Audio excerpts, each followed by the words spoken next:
नमस्कार दोस्तों, स्वागत है आपका फिर से हमारे इस खास कार्यक्रम में जो आधारित है कानाफूसी गपशप और चर्चाओं पर। तो चलिए शुरू करते हैं पावर सेंटर।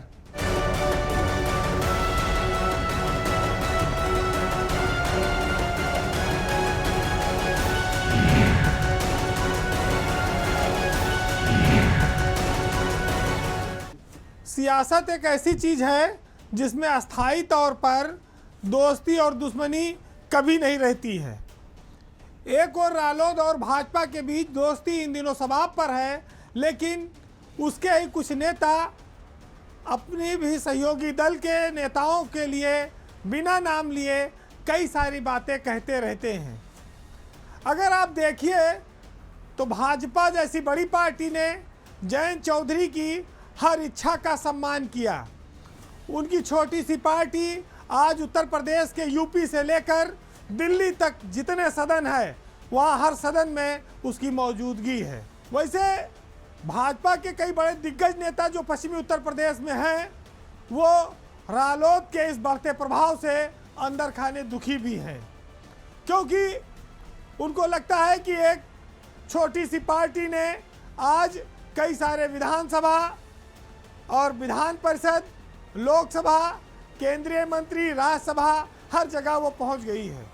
हालांकि जब हम संगीत सोम की ओर जाएंगे तो ये देखेंगे कि सोम अब बीजेपी के एक मात्र नेता भर हैं, लेकिन इसके पहले भी संगीत सोम लोकसभा चुनाव में अपने ही पार्टी के प्रत्याशी संजीव बालियान का काफ़ी विरोध कर चुके हैं, जिसकी वजह से बालियान चुनाव हार गए। फिर संगीत सोम खुद ही हारे हुए थे, तो दोनों मामला बराबर हो गया। कुछ दिन शांत रहे। अभी जब गन्ना समिति के चुनाव शुरू हुए तो उसमें भी उनका एक ऑडियो वायरल हुआ कि तुमको मैं तीसरी आंख अभी खोल दूंगा तो बर्बाद कर दूंगा। और जब ये वायरल हुई चीज़ें तो उन्होंने मंच से स्वीकारा कि हाँ, मैंने कहा था और मैं आगे कहता हूँ कि मैं जो अफसर गलत करेंगे उनको जूते से पिटवाऊंगा। वो बेबाक बोल रहे हैं इन दिनों, क्योंकि अब उपचुनाव का मौका भी आ गया है और उपचुनाव मुजफ्फरनगर में होना है।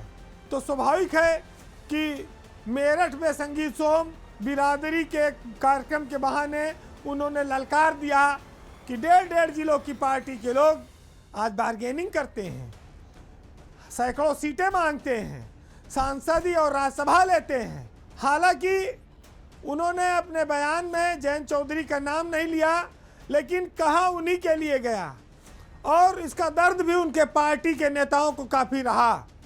लेकिन इस बयान के बाद से ये मतलब निकाला जा रहा है कि भाजपा में चूंकि संगीत सोम ठाकुर बिरादरी से हैं, उनकी बयानबाजी तेज है, वो अपने पार्टी के नेताओं के इशारे को या निर्देश को भी नहीं मान रहे हैं, वो बेफिक्र हैं।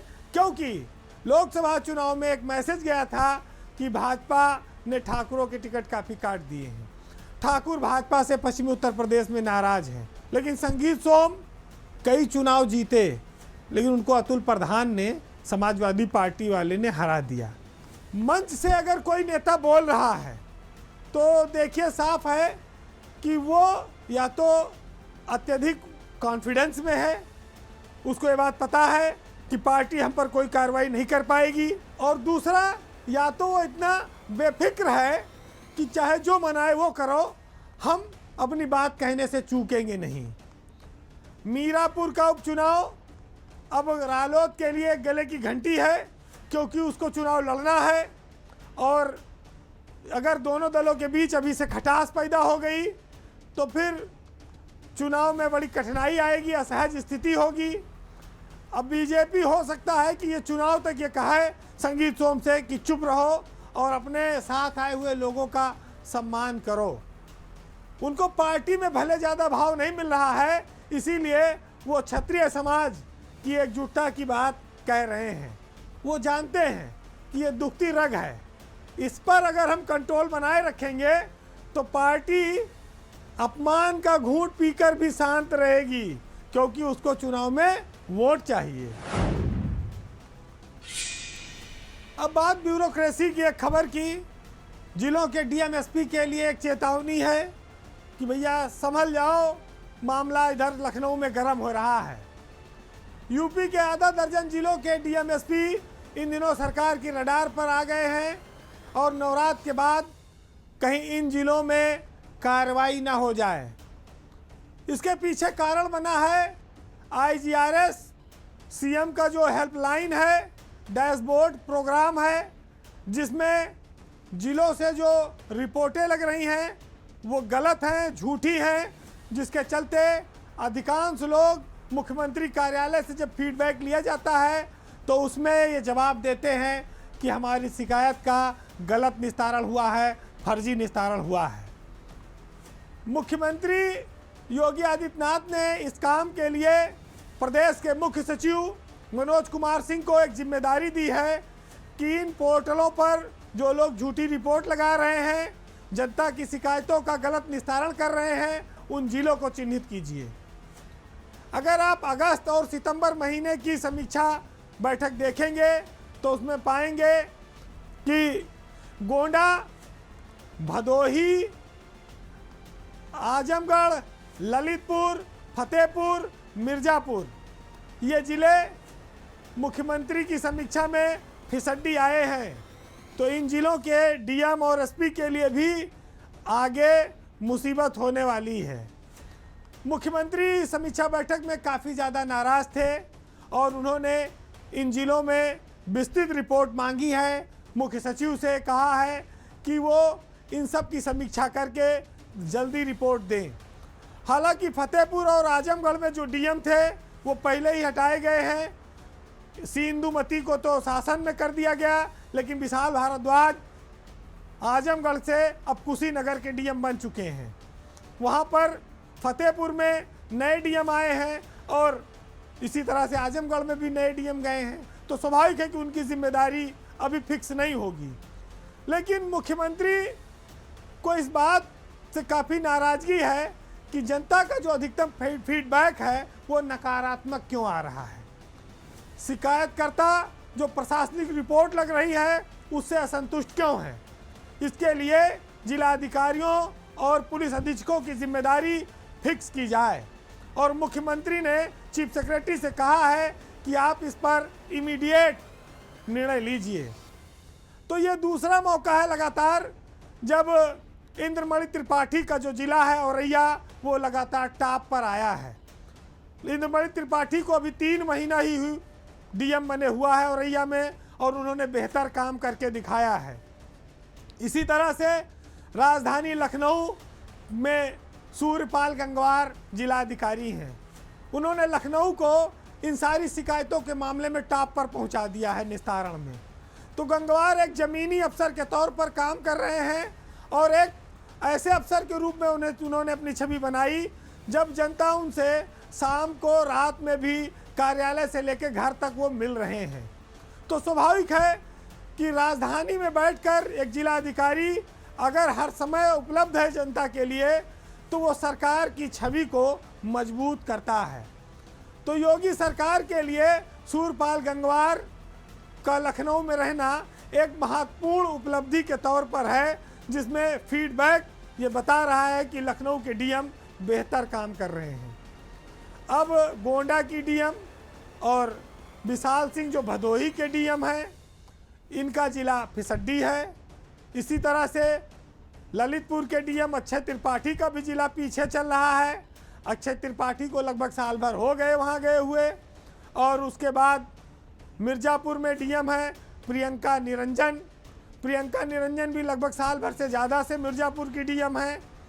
महिला हैं, मेहनती हैं, लेकिन उनका जिला पीछे चल रहा है। विशाल भारद्वाज पिछड़ने के बावजूद डीएम बने रहने में कामयाब हैं। ये उनकी अपनी एक अलग शैली है या उनका अपना एक अलग इमेज है, जुगाड़ है।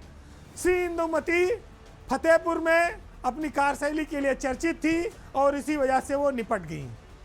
अब जो अधिकारी हैं वो बेहतर काम करेंगे, इस उम्मीद में उनको जिलाधिकारी फतेहपुर बनाया गया है। आगे जब बात आएगी तब देखा जाएगा, लेकिन मुख्यमंत्री की समीक्षा में जो जिले टॉप पर हैं उन जिलों के डीएम को बहुत शुभकामनाएं हैं कि दुर्गा शक्ति नागपाल, इंद्रमण त्रिपाठी और सूरपाल गंगवार ये प्रदेश में अव्वल आ रहे हैं, तो अपनी पोजीशन को मजबूत बनाए रखें, क्योंकि ये समीक्षाएं सरकार की साख से जुड़ी होती हैं।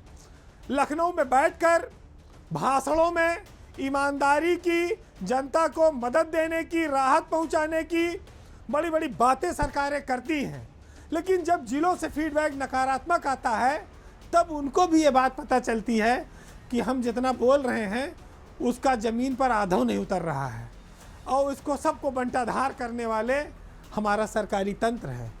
इस तंत्र में जो शीर्ष पर बैठा है उसको सबसे बड़ी और सबसे पहली जिम्मेदारी लेनी होगी। तो निश्चित है कि अगर काम का मूल्यांकन नहीं होगा और उस पर कार्रवाई नहीं होगी तो फिर काम करो चाहे ना करो, घर में लेटे रहें अधिकारी, नीचे वाले काम करेंगे, डीएम साहब मस्त रहें अपने घर में सोएं आराम से। तो ये तो फिक्स होना भी चाहिए। और मनोज कुमार सिंह जैसे मुख्य सचिव से ये उम्मीद है कि वो ऐसे लोगों को बख्शेंगे भी नहीं। एक निष्पक्ष मुख्य सचिव के तौर पर मनोज कुमार सिंह ने जो नाम कमाया है, जो उनकी कार्यशैली है, उससे ये जिलाधिकारी अब परिचित हो चुके होंगे। तो स्वाभाविक है कि देर सवेर परिणाम कुछ ना कुछ आप सबके सामने आएगा। आपने पिछले दिनों सुना होगा कि संगठन सरकार से बड़ा होता है। ये नारा बड़ा बुलंद हुआ भाजपा के भीतर, लेकिन जब सदस्यता अभियान शुरू हुआ बीजेपी का, तब एक नई खबर सामने आ गई। सदस्यता अभियान में सदस्य बनाने के मामले में सरकार ने संगठन को पीछे छोड़ दिया, यानी कि सरकार यहाँ पर बड़ी साबित हो गई है, संगठन से आगे निकल गई है। और सबसे बड़ी बात यह है कि सरकार के 3 ऐसे नाम हैं जिन्होंने सारे मंत्रियों को, संगठन के सारे नेताओं को पीछे छोड़ दिया है। सदस्यता अभियान में सबसे टॉप पर तो मुख्यमंत्री योगी आदित्यनाथ आए हैं। नंबर 2 पर अरविंद शर्मा जो ऊर्जा मंत्री हैं उत्तर प्रदेश के, उन्होंने सदस्यता अभियान में बाजी मारी है। और नंबर 3 पर उत्तर प्रदेश के डिप्टी सीएम ब्रजेश पाठक हैं, जिन्होंने सबसे ज़्यादा सदस्य बनाए हैं। अधिकतर मंत्री जब इस अभियान में फेल हो गए तो ये 3 नाम योगी आदित्यनाथ, अरविंद शर्मा और ब्रजेश पाठक ने इस काम को बखूबी अंजाम दिया। उनको 10,000 लक्ष्य था बनाने का, लेकिन उन्होंने 50,000 बनाया, 60,000 बनाया मेंबर। आपको याद होगा कि अभी 2 सितंबर से 25 सितंबर तक भाजपा में बहुत जोर शोर से अभियान चला। विधायकों को, मंत्रियों को, सबको टारगेट दिया गया कि 10,000 सदस्य आपको बनाने हैं, लेकिन योगी आदित्यनाथ को छोड़कर पहले चरण में कोई भी 50,000 का आंकड़ा पार नहीं कर पाया है। जल शक्ति मंत्री स्वतंत्र देव सिंह के पास मात्र 1500 सदस्य का रिकॉर्ड आया है। सूर्य प्रताप शाही तो मात्र 300 तक पहुंच पाए हैं। दारा सिंह चौहान भी 300 वाली कैटेगरी में ही हैं, और लक्ष्मी नारायण तो 63 सदस्य बना पाए मात्र। मंत्रियों का जो एक खराब प्रदर्शन है, इससे केंद्र स्तर पर नाराजगी जताई गई है। अच्छा, टारगेट पूरा मंत्रियों का क्यों नहीं हुआ, इसके पीछे की कहानी आई है कि मंत्री जो है वो जनता के पास खुद नहीं जा रहे हैं। कुछ लोगों ने अपने आदमी लगा दिए और कुछ लोगों ने निजी कंपनी हायर कर ली कि तुम सदस्य बना दो, हमारे नाम पर रसीद काट दो, जिसकी वजह से ये सिस्टम फेल हुआ। जो अभियान प्रभावी ढंग से जनता के बीच पहुंचकर बंद करना था, उसको आभासी सिस्टम से या लग्गा से पानी पिला के उसको पूरा करने की कोशिश की गई। तो भाजपा में ये रोग तो थोड़ी लगी गया है, आराम तलबी वाला, एसी से ना निकलने वाला। एक खतरा ये भी है कि जब जाओ फील्ड में और मेंबर बनाए लागो तो हुआ जनता उल्टा सवाल दागे लागे, 50 ठीक काम लेके लोग आ जाइए, तब मंत्री के सामने बड़ी मुसीबत आ जाती है। तो टारगेट पूरा हुए न हुए, कम से कम ये बवाल और फजीहत बची रहा है, इसके लिए भी वो थोड़ा से दूरी रखे थे, बच रहे थे। अब लेकिन दूसरा चरण शुरू कर दिया केंद्र वालों ने 1 अक्टूबर से 15 अक्टूबर तक, कि वहाँ तो भागे हो, यहाँ नहीं भाग पाओगे। अब की बार नहीं पूरा किए तो ये जो लाल बत्ती लिए घूम रहे हो शानो शौकत, इस पर भी खतरा मंडराने लगेगा। अब मरता क्या ना करता, करना तो पड़ेगा, चाहे हंस के करो चाहे रोए के करो।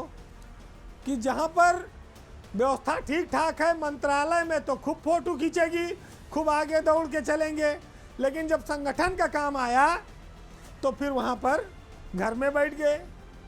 आज भाजपा जो लोकसभा चुनाव हारी है वो खाली एक किसी आदमी की वजह से नहीं हारी है, ये ऊपर से नीचे तक जितने मोटर कार वाले हैं ये भी उसके जिम्मेदार हैं। क्योंकि जनता को फेस नहीं कर पाओगे, खाली बस चांद दिखाओगे, राष्ट्र दिखाओगे, हिंदू दिखाओगे, मुसलमान दिखाओगे, लेकिन और भी चीज़ें जीवन के लिए ज़रूरी हैं, वो भी दिखाना पड़ेगा।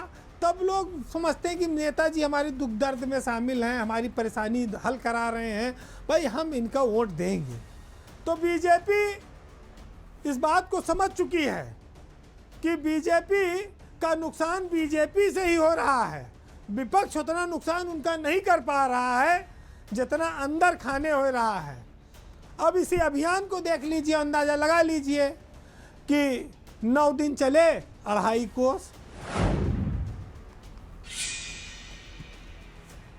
अब पावर सेंटर में एक खबर ऐसी है जो अफसरों की मनमानी और लाल फीताशाही को दिखाती है।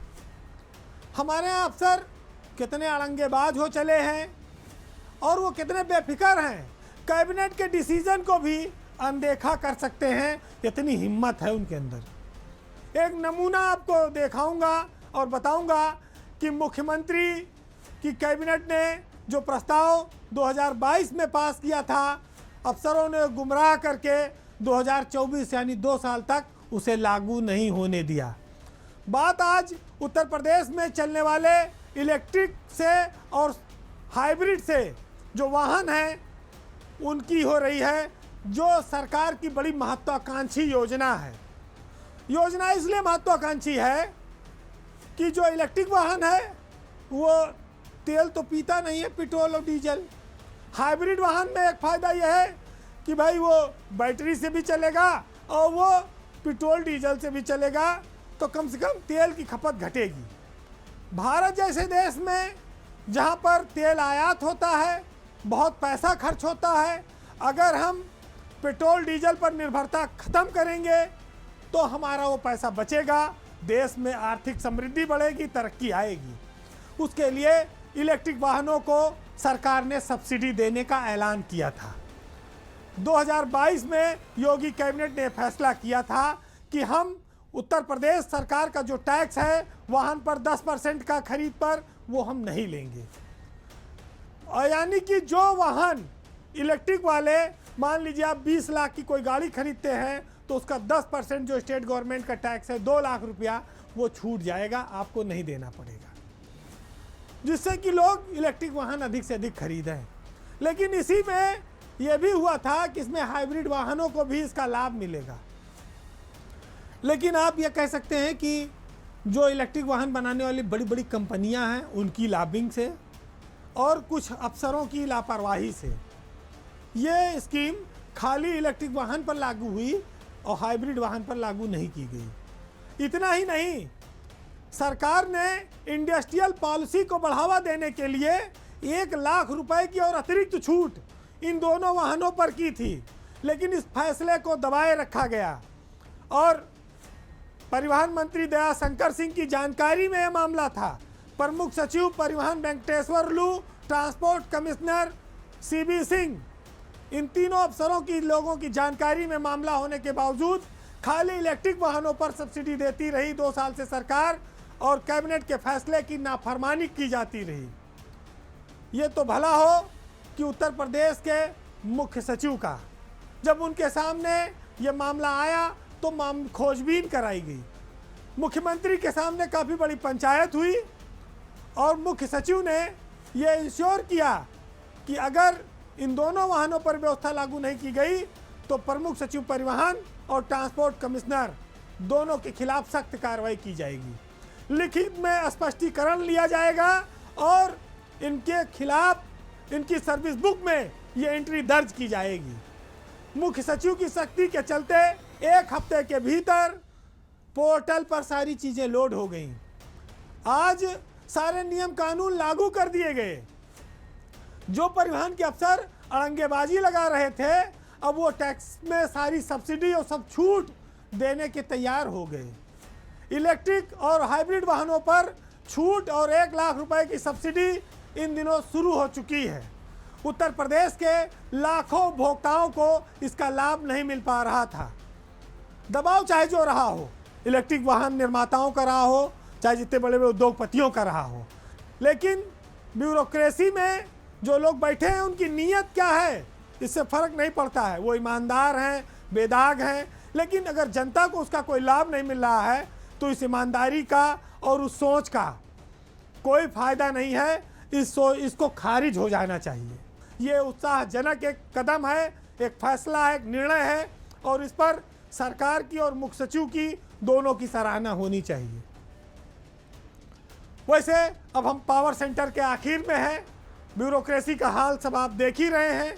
अब जाते जाते आपको जीवन की कुछ सच्चाइयों से मुनव्वर राना का एक शेर है, उससे हम रूबरू कराते हैं। कितनी मजबूरी में गांव में आम आदमी को शहर में हर जगह काम करना पड़ रहा है। हम जिसे बहुत अच्छा देखते और समझते हैं, उसके जीवन में कितनी परेशानियां और तकलीफ हैं, इन लाइनों में आप उसको समझने की कोशिश करिएगा। कि रोने में एक खतरा है, तालाब नदी हो जाते हैं, हंसना भी आसान नहीं है, लब जख्मी हो जाते हैं, और गांव के भोले भाले वासी आज तलक ये कहते हैं कि हम तो ना लेंगे जान किसी की, राम दुखी हो जाते हैं। और स्टेशन से वापस आकर बूढ़ी आंखें सोचती हैं कि पत्ते तो देहाती रहते हैं, फल शहरी हो जाते हैं, और बोझ उठाना शौक कहाँ है, मजबूरी का सौदा है, रहते रहते स्टेशन पर लोग कुली हो जाते हैं। नमस्कार।